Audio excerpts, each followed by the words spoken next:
Overseas missions praised for their achievements in 2014.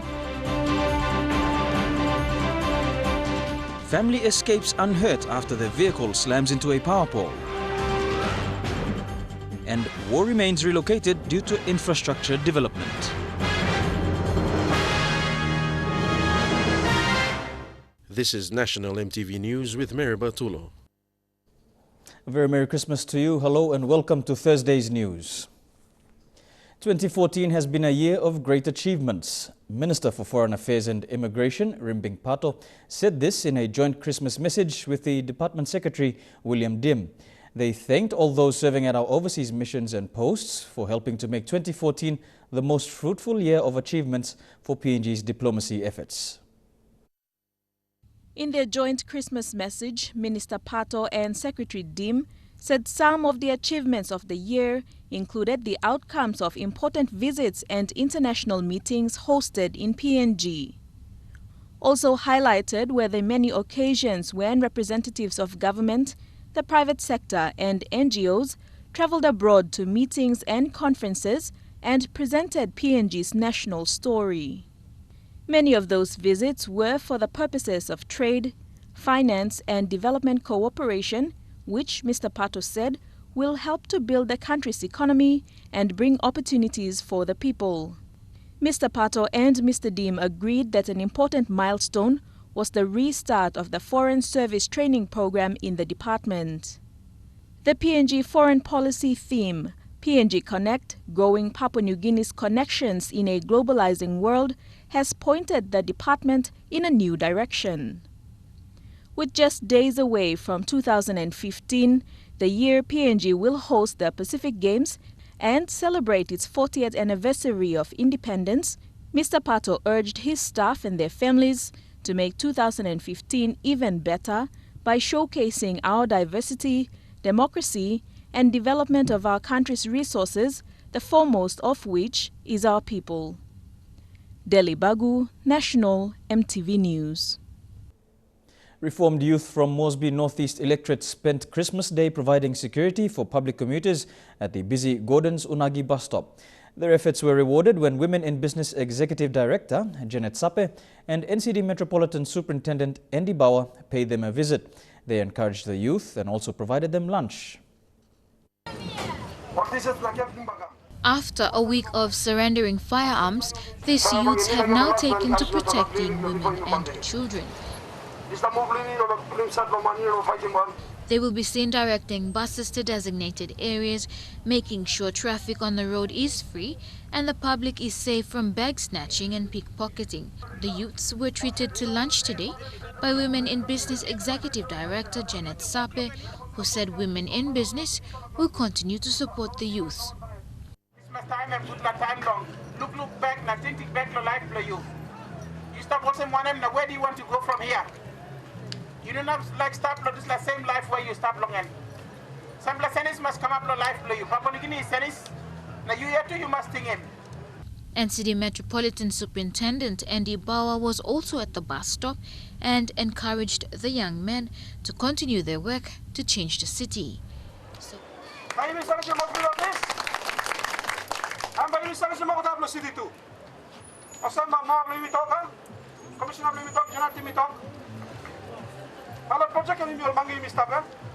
So far, the city, especially the Moresby Northeast area, has been quiet with not many reported incidents. Judith Kasek, National EMTV News. As is tradition in Motuan villages in the Central Province, every Christmas, the sounds of Peraveta or prophet songs resonate throughout the village. This was evident in Pari village today as the villagers gathered for their annual Peraveta Christmas celebrations to keep this tradition alive. Not only that, the initiative passed down from generations has fostered unity among the villagers. Chairman of the event, Kari Naime, urged his people of Pari to maintain peace and order during this festive period.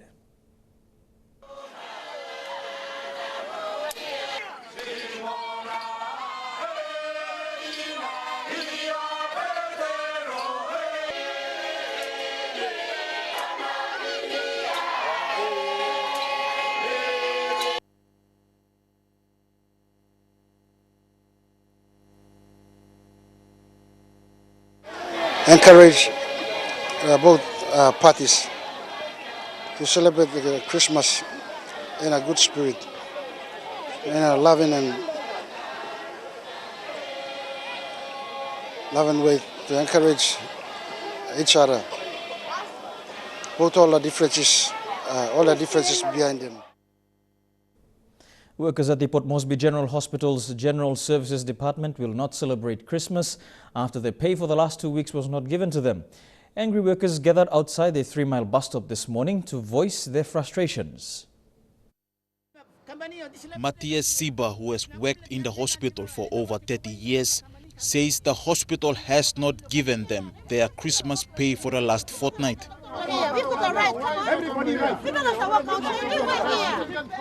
Siba says while other permanent workers in the hospital were given their pay, over 100 casual workers in the hospital were ignored since last Tuesday.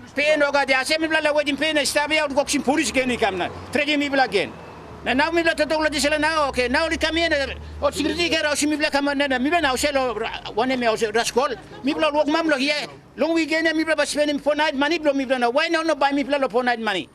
Sine Gomena says for the last 10 years he has been a casual worker.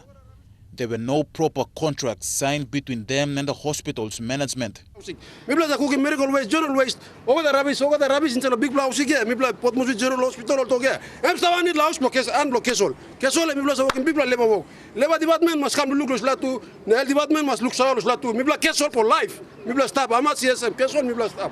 With Christmas a time for family and celebration, Anna Habea, who is a housekeeper for the hospital, says a family will be most affected by this. Me married, me got 2 begini. All hungry na me lusumol na me come work. Me Mr. Lo roster so me come work. It's like 25, 26. Christmas na boxing day me sabos lo amamas na stall house.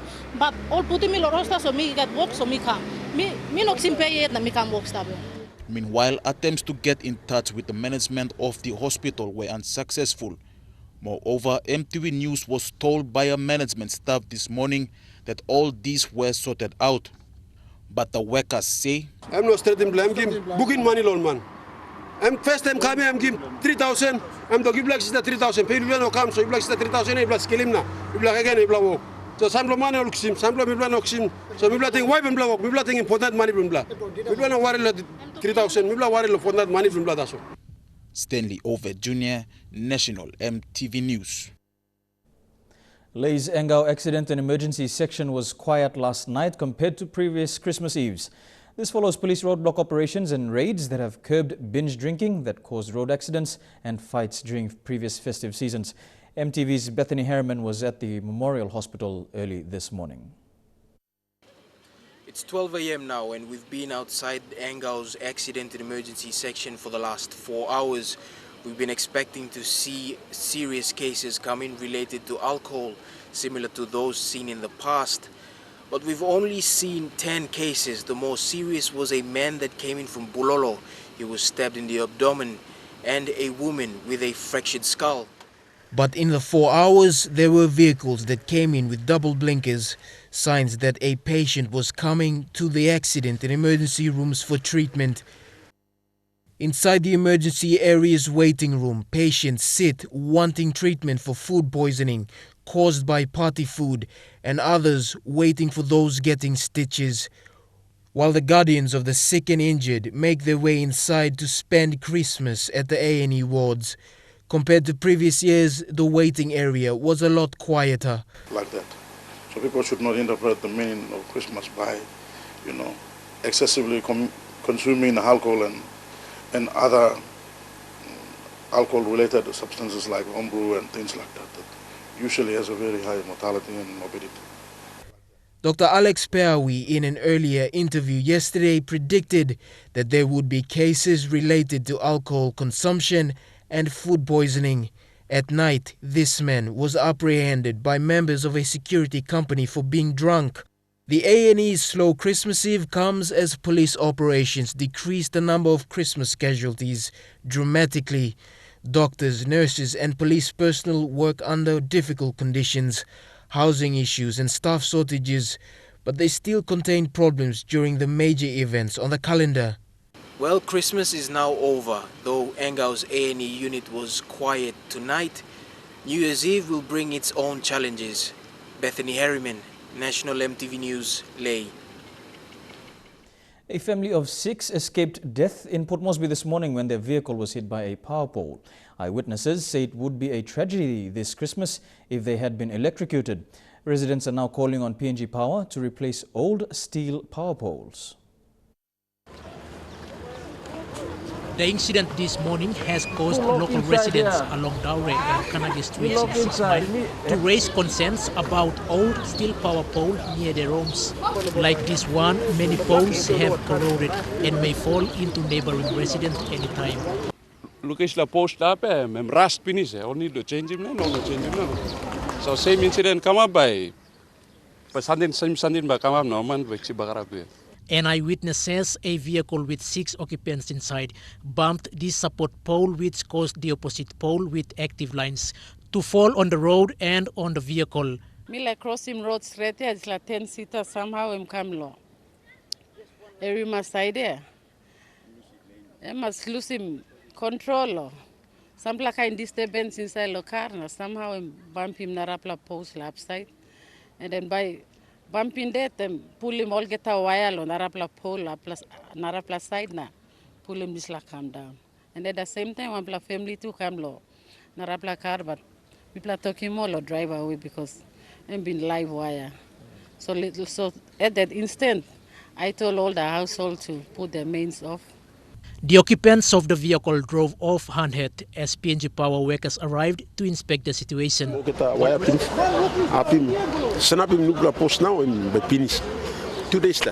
But residents have expressed concerns that their Christmas celebrations will be observed in dark. That me sure long line by no share betting go through the Christmas. The plan deal lilo kaigen no puto fridge number na slagain na light number. Meanwhile, Christmas in Port Moresby was quiet with no major incidents reported. Quinten Alomp, National MTV News. You're watching National MTV News. We'll have more Christmas celebrations abroad. That's after these messages.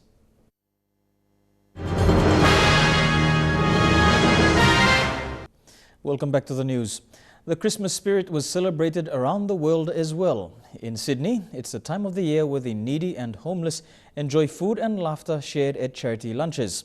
This year, hundreds of volunteers worked around the clock to ensure everyone enjoyed the spirit of Christmas. A cracker of a Christmas for a group of strangers sharing the same plight. A fully fledged feast with all the trimmings. And especially on Christmas Day, it's good to see the people come and enjoy themselves. 500 volunteers put on the free lunch and dinner at the Exodus Foundation in Ashfield. Among them, the family of Kaylee Fryer. There you go. Merry Christmas. Kaylee was killed in a car accident in April. When her family had the heartbreaking job of going through her things, they found a bucket list. The one thing on the bucket list that I could do is number 44 was host a Christmas dinner for the homeless. Ham, turkey and desserts, the Fryers were working not for Kaylee today, but with her. I hope she would be proud, and I'm working with some great people here today, so it's very special. Reverend Bill Cruz is the brains and generosity behind the lunch, catering for thousands of Sydney's disadvantaged, not just homeless, but young working families who simply can't afford to celebrate. People will come here because they've got no presents for their children, they've got no Christmas food for their children, so they can get all of that here. A generous supporter of the day, Cruz's longtime mate, John Singleton. I think Billy's done more in Sydney than anyone I know. He's given his whole life. Reverend Cruz started this lunch almost 30 years ago with just 2 people and a plate of sandwiches. Now there are 3,000 eating 75 hams, 55 turkeys and almost 2,500 Christmas puddings. For those in King's Cross, there was a side of Elvis with their lunch. He knows if you've been bad or good, so you're bad for goodness sake. The Wayside Chapel putting on an Aussie Christmas feast. Those who haven't had much to smile about this year, today were ear to ear. While many of us mark the day with food and festivities, thousands pause to reflect on the true meaning of Christmas. Churches were overflowing as the devoted made the pilgrimage for a day of prayer. After a difficult fortnight in Sydney, thousands found solace at church this Christmas. Their voices united.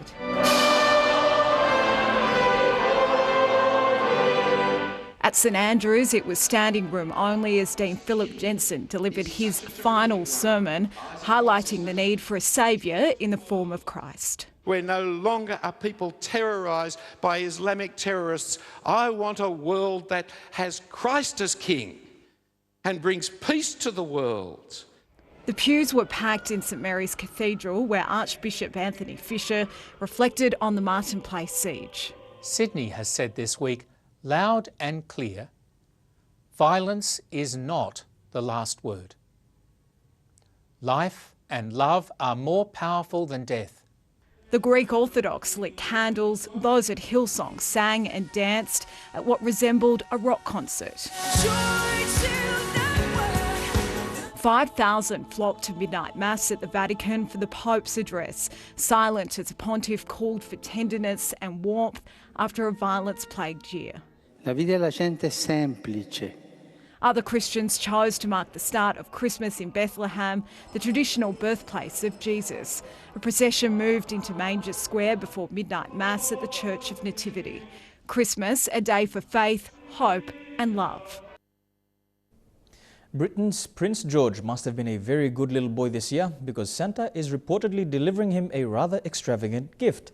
But what do you give a prince who literally has everything? I'm told that Mum and Dad, Wills and Kate, are getting him a luxury train set with little trains, bit of scenery, of course, and various carts and trucks for a sensibly priced 300 or 350 Aussie dollars thereabout.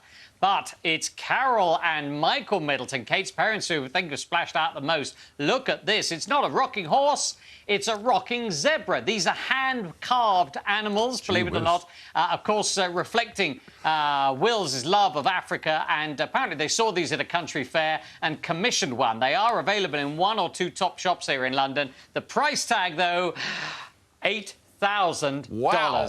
What'd you give the rest of the family when, frankly, the Queen's got everything? The answer is a joke present. Now, her favourite all-time present was the singing fish or the singing bass. And, of course, these were a worldwide success. But apparently, Her Majesty just loved this and kept hitting the on button to play it. And also, Kate Middleton bought Prince Harry a little pot with a seed in it, and the wrapping had "Grow Your Own Girlfriend." On other 1 or 2 fronts, there are more serious presents to be had because Kate and Wills are apparently got a little golden Labrador for Harry to have. Yes, not only a companion, but Kate has said when he goes away on foreign trips, she's going to look after it and it'll be a soulmate for their little dog, Lupo.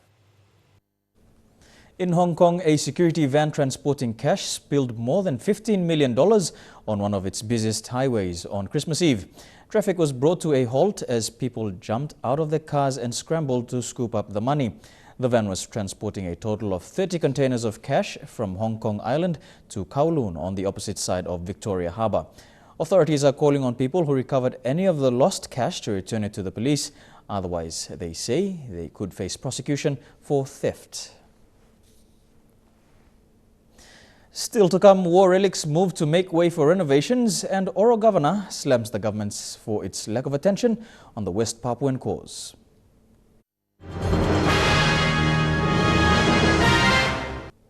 Welcome back to the news. The Daimler Sovereign Saloon Jaguar sedan, bought and used by Papua New Guinea's first Prime Minister, Michael Somare, in 1975, is among the modern history contemporary and war relics that will be housed at a warehouse at Murray Barracks. The National Museum and Art Gallery's Modern History Museum will be relocated because of the latest infrastructural developments in the nation's capital. Director Dr. Andrew Motu says this is a transitory moment of the History Museum and its collection until a new home is built to house our historical past. Ahoy Street at Gordon St. Port Moresby has been the home for the last 37 years. Among the over 2,000 remains are also official dignitary items like Sir Michael Somare's first vehicle and the 9-ton steel tank recovered from Northern Beaches. Museum Director Dr. Andrew Motu says the move is to enable road construction after a legal agreement between the National Museum and Arts Gallery and the National Capital District Commission. NCDC will help with all relocation and the construction cost of a new warehouse to house these historic collections and relics. It not only inscribes the emergence of the state, it defines the territorial integrity and the limits and the bounds of the state, and also circumscribes, not only circumscribes and delimits the integrity of the state, but also assigns statal ownership over historical remains. These historical remains are administered under the War Surplus Materials Act that facilitates the interpretation, ownership and determination. Take pride in looking after these things because they come with Papua New Guinea. And from here we think that we have some plans for the future. We will develop this place into a defining cultural hub that would both preserve and foster a respect and appreciation of Papua New Guinea's both culture and history. Plans are in place to build a new modern history in the vicinity of its current premises next to the Parliament House. Fabian Hakelitz, National EMTV News. Law and order has been a growing concern in Makam district with shortage in police manpower and logistics. In the last 5 years, 7 police officers based at the Mutsing station have been serving the entire district. Makam MP Paul Ezekiel says the district will be getting 10 new police officers and new police vehicles in the new year. This is the Mutsing police station, which serves as the district police headquarters for Makam. The 7 police officers that are stationed here looks after more than 60,000 people in the district. Manpower shortage and mobility problems have been keeping them from controlling the law and order problems in the district. Makam MP and Housing Minister Paul Ezekiel presented a new police vehicle to his policemen yesterday. Minister Ezekiel says the highway between Kasampass and 40 Mile has been seeing major problems with traffic offences. You have drunk driving, you have unregistered vehicle, unlicensed, and the list goes on. So our aim in the district is to, in the near future, we're trying to set up a boom gate here where we can take control of all the motorists that is using this section of the highway, and at the same time for the district. In the last 12 months, the district has seen an increase in homebrew production and marijuana trade. Police officers have been unable to move into areas like Wantuat, Leron and Ongawafa due to no police vehicle. The only vehicle available at the station is used to conduct patrols and attend to emergency situations along the highway. Ethnic clashes and land disputes have been problems that need more police officers and vehicles to attend. So today marks a very important occasion for the district, with 10 manpower coming, police manpower coming to the district, and with the vehicle now also given to the police in the district will really boost the police in the district. With the increased economic activities in Ley City, the Makam district will be playing a vital role in the movement of goods and services to and from the Highlands region. The Highlands Highway requires more police presence to curb on traffic offenders and the ongoing drug trafficking. Sylvester Gawi, National EMTV News, Ley. Madang is the latest province to enter into drilling exploration of oil and gas resources. Madang Governor Jim Kass says the province has half a chance of finding deposits. He revealed this at the recent launch of the biodiesel pilot project in Madang. Madang province is now going into oil and gas drilling, and the drill rig, a 30-ton drill rig, is now setting at the Madang Wharf. The Madang people are hoping that we also find gas here in the province. Northern Governor Gary Juffa has slammed the government for not passing condolences to the family of 5 West Papuans who were shot dead early this month. Juffa wants more focus and attention on the West Papuan issue. Yesterday, he expressed concern and his personal grief to the families of the 5 who are still coming to terms with their loss. The most saddening Christmas gift for the West Papuan people this month has been the death of 5 teenagers on December 8th. Governor Jufa wasn't pleased when the government sent official sympathy notices to the killings in the Sydney siege and the Pakistan school shooting that claimed the lives of 132 children and 16 teachers. There was none made for the killing of the West Papuan 5. Concern, and I think that a greater effort has to be made by Papua New Guinea. We should join our brothers in Vanuatu. We should also encourage other Melanesian countries, and we should take this to the United Nations, who failed the people of West Papua in 1965 when they handed over those people to Indonesia without consulting them. The murder of these 5 teenagers in West Papua is not the first of its kind. Similar killings and attacks on West Papuans date back to the 1960s, when they first expressed that they wanted independence from Indonesia. Today, the death toll that has been reported has reached over 500,000. Why be scared? We are not trying to go to war with Indonesia. We're not raising an army to go and fight with them. Every time the West Papua issue is raised, there's always this concern about how great a nation they are, how large an army they have. We're not going to war here. What we're saying is we're raising concern about the horrible activities that are happening in that part of the world. Meanwhile, Governor Jufa urged the government not to be scared in sending condolence messages to the West Papuan people. He wants the government to participate in raising concerns to international bodies like the United Nations to fight for justice to prevail. Vasinata Yama, National EMTV News. Oro Governor Gary Jufa also called on the government to release their disaster funds to maintain their 24-hour alertness and ability to respond to national disasters. At this time of the year, Oro is facing strong winds, heavy rain and floods and drought in some parts of the province. Governor Jufa said while waiting for their funds to be released, he removed 1 million kina from the Provincial Services Improvement Fund to prepare them for disaster. In fact, this year we have a very low-key Christmas. The Oro people have a quiet Christmas. Santa Claus did not pay us a visit. We lost out on 23 million kina. 10 million kina from our SSIG, 10 million kina for our tourism development, and 3 million kina of the 5 million kina that was promised. Broken promises. Trukai Sports on Christmas Day. Details when we come back.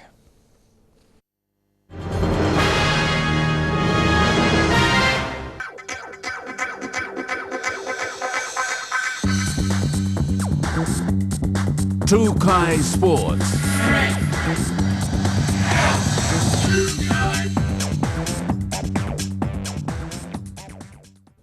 Welcome to Trukai Sports. Chairman of NSL club Hekari United FC has appealed to the Oceania Football Confederation and PNG FA President David Chung to reintroduce the O-League format where the Pacific's top clubs compete on a home and away basis. His comments come after the recent third placing of Auckland City FC in the Club World Cup in Morocco. In the current OFC format, top clubs from each of the countries play against each other on a home and away basis. Now, these countries include Solomon Islands, Vanuatu, Fiji, New Caledonia, Tonga and Samoa, and of course, Papua New Guinea. Kapinato is adamant that by raising the level of competition from the Champions League to the O-League standard, that also will improve the performance of the clubs within the countries themselves. Raising the competition standards will improve capabilities to recruit professional players, technical officials and management. Currently, Hekari has remained the most capped of any club in the country in terms of competing in the Oceania Champions League format. Although Kapinato says the current one-off matches aren't suitable and conducive for the game's growth. With the recent success of Auckland City FC, an Oceania club, in reaching the semi-finals of the Club World Cup against the likes of Real Madrid, Kapinato feels that other Pacific countries can do the same. The onus, he believes, however, is back with the OFC management. Jeremy Moggy, National EMTV Sports. Another milestone was achieved in PNG kickboxing when Rixin Yamo won the first world title fight on home soil, an event that saw the rise of young talent and a wrangle for Kickboxing Authority.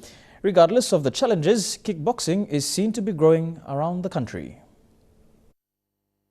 Rixin Yamo made history in kickboxing when he took on Norwegian Jaakko Jusila for the WKF welterweight K1 world title. Jaakko was rolled out seconds into round 1, handing over the title to Rixin. This made Rickson the first PNG kickboxer to win a world title on home soil. Launching their campaign in April, promoters had attracted a number of business houses. The True Warrior Gym, owned and operated by brothers Tala and Tomasi Kami, availed their facility to the fighters to prepare for the title fight. An opportunity for exposure that has attracted both athletes and fitness enthusiasts. PNG Kickboxing Association President Stanley Nandex also raised concerns on the lack of expertise and organizational skills involved. Without the consultation of the association, Nandex did not allow the fight to be sanctioned and was disappointed that they were bypassed to get approval. Upon their arrival, WKF Australia and Oceania President Robert Will-Smith clarified that any kickboxing federation is mandated to deal directly with promoters and can sanction a title fight. The title fight wrangle created an opportunity for PNG Kickboxing Association to strengthen a constitution that governs all kickboxers, coaches and promoters and outline procedures to abide by. Despite the challenges, kickboxing remains a martial arts code that is showing prospects for growth, as evident in the recent 6 PNG Games. Scholar Sengi, National, EMTV Sports. To Aussie rules now, and the growth of AFL in the country looks promising with the rollout of development programs right throughout the country. Under the New Kick program, there is a number of AFL prospects. There has also been a spark of girls and women participating in this code with the inception of Women's AFL in the 6th PNG Games. And AFL PNG is embarking on maintaining the family-oriented culture within Aussie rules. With the focus of equipping young footballers with necessary skills and exposure, AFL PNG continues to send our development teams to participate in tournaments such as the Queensland Development Championships and the South Pacific Cup, where the under-14 Binatangs finished 5th and the under-16 retained the SP Cup for another year. The rollout of AFL programs such as New Kick has seen a surge in young talent across the country. Ketaha Siwe, Lawrence Kavanamur, Peter Lavong and John Susuve are some of the young guns that have prospered under the development program. Lay-based Kelly Kaugla is another AFL prospect that took out the Coaches Award at the Queensland Development Championships earlier this year. Despite the lack of support this year for the Kurakums and Flames, the 6 PNG Games saw NCD, Morabeh and Western Highlands make their debut in Women's AFL. With more girls participating in the rollout of development programs, more support is needed to send our national women's team for international tournaments next year.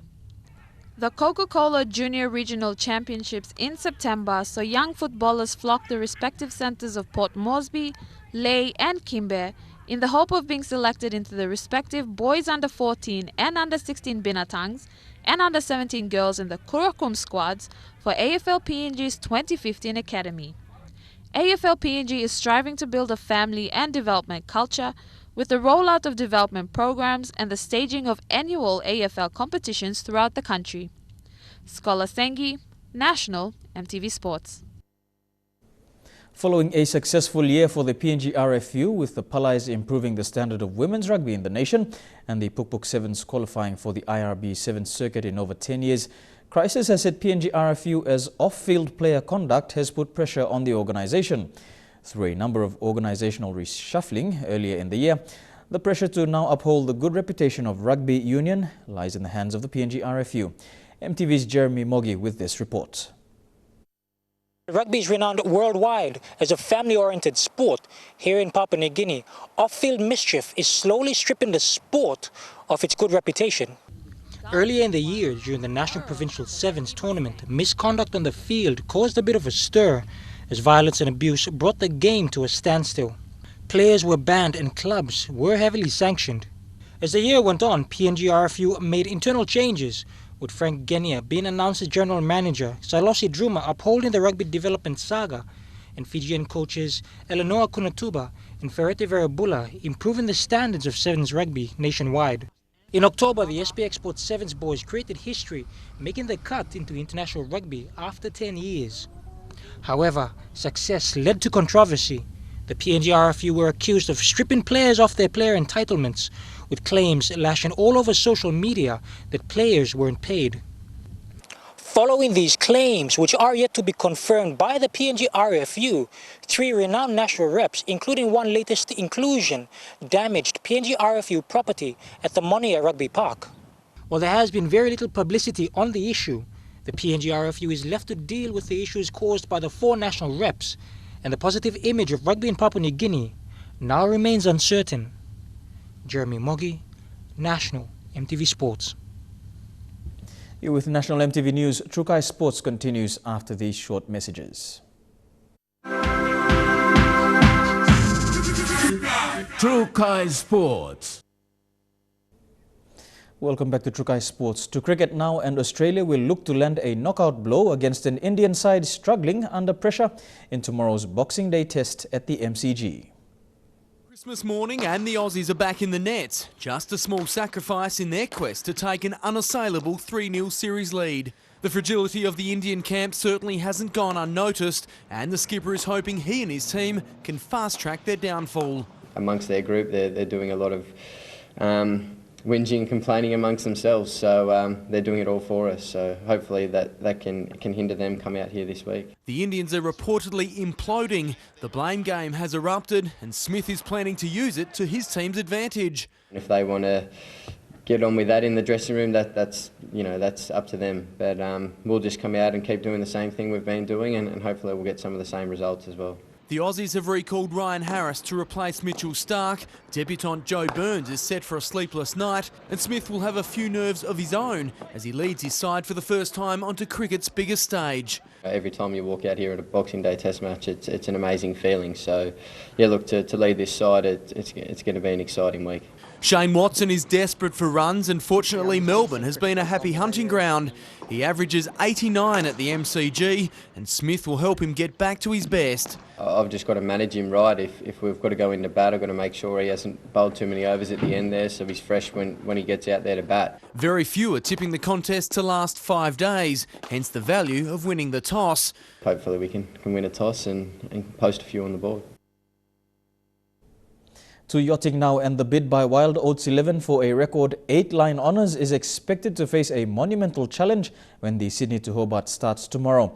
The international cruise in this year's race boasts a wealth of experience, all hoping to make their mark on the iconic Australian event. The big man in red and white swapped his sleigh for a less orthodox mode of transport, making a special visit to the international cruise of the Sydney to Hobart.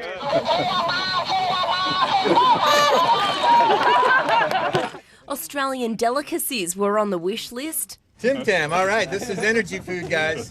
There are 10 overseas entries competing this year, and they're expected to be among the big challenges. The crew from Catharsis 2 brings plenty of experience. In the past 5 years, they've sailed around the world twice. We went to Antarctica on the way here, and then we went very up north where the Santa is. So we went to Greenland and we did Northwest Passage. And after Northwest Passage, coming from Atlantic to Pacific through the Canadian Arctic, we came here. And after they finished this 628 nautical mile race, we're going again to the Antarctic, to the Ross Sea, the farthest place in Earth, 78 degrees south. the Christmas celebrations won't last long here at Rush Cutters Bay. Some of these crews will head out on the harbour for their final run-through before tomorrow's race gets underway. And with tough conditions expected, no one's quite sure what exactly to predict. At some point in the race it's going to be rough, and I think most people would rather get the rough stuff out of the way early on and then have some more enjoyable sailing conditions to look forward to. Yeah. And it's a race against time for the team from Wild Oats 11 who are chasing a record 8th line honours. They hit the water today, making up for 4 days lost after the Supermaxi's boom broke on Saturday. And that ends Trukai Sports for tonight. Up next, I'll bring you the weather details. Trukai Sports.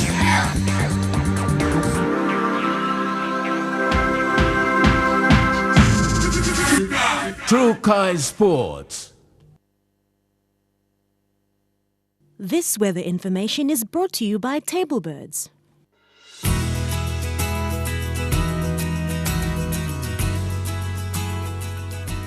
Taking a look at the weather forecast for tonight and tomorrow in the southern region, Port Moresby and Popondetta, some rain and thunderstorms. Morning thunderstorms for Alatau, cloudy with thunderstorms for Kerema, and cloudy in Daru. To the Momase region, Lae, Madang and Vanimo, you can expect cloud with thunderstorms and morning thunderstorms for Wewak. Over to the New Guinea Islands, all centres, rain and thunderstorms except Buka. You can expect a few afternoon thunderstorms. And to the Highlands region, all centres, rain with few thunderstorms except Mount Hagen. In Mount Hagen, you can expect clouds with thunderstorms.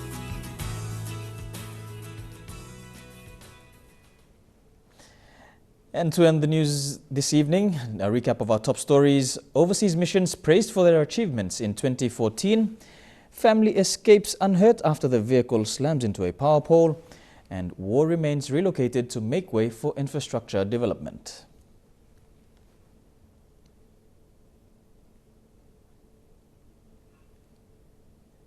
And then ends the news on this Christmas Day. I'm Mary Batulo on behalf of the entire EMTV News team. Pleasant viewing. Good night.